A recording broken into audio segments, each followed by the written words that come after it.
Hi there, it's Dr. Colbinson back with another procedure-related video. So today I'm going to chat about filling up what specimens to send to the lab. So in the last video you saw how to inoculate the culture bottles, and that's what you're going to use your first full syringe for.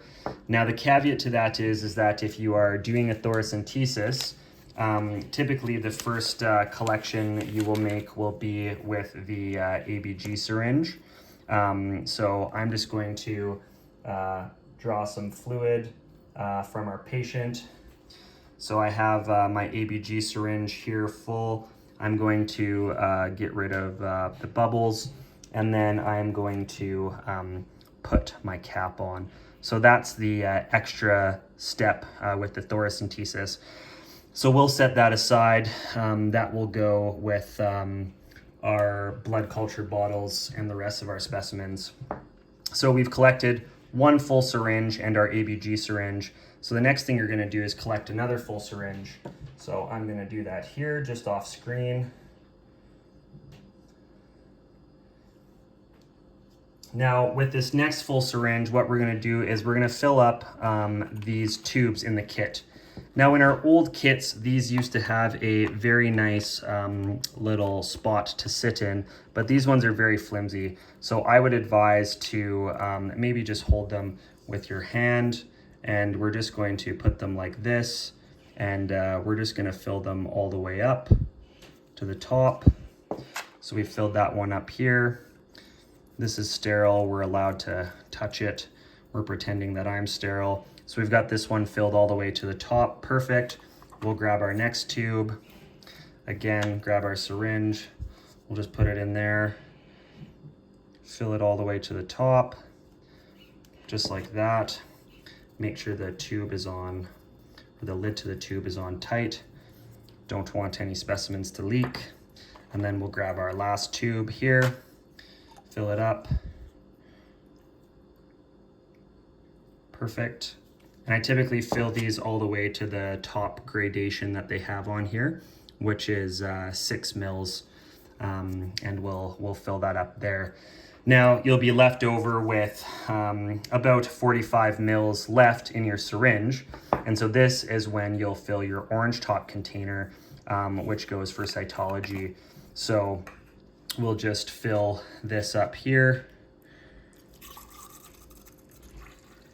Just off screen here.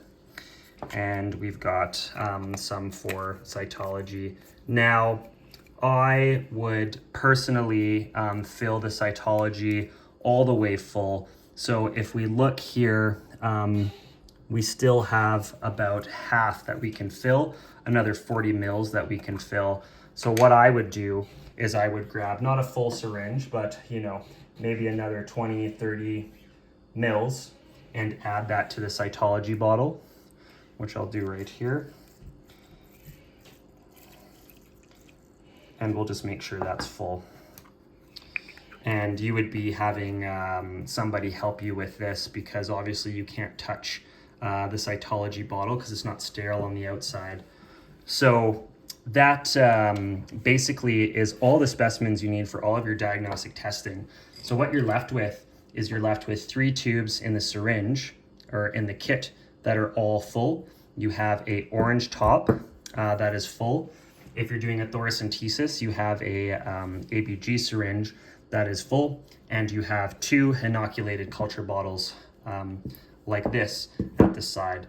So for a diagnostic thora or paracentesis, this is all you need for specimens. Basically, this container will be for cytology. If you send 2 of the tubes plus this ABG syringe, all of your chemistry tests can be done, like cell count differential, LDH, total protein, pH.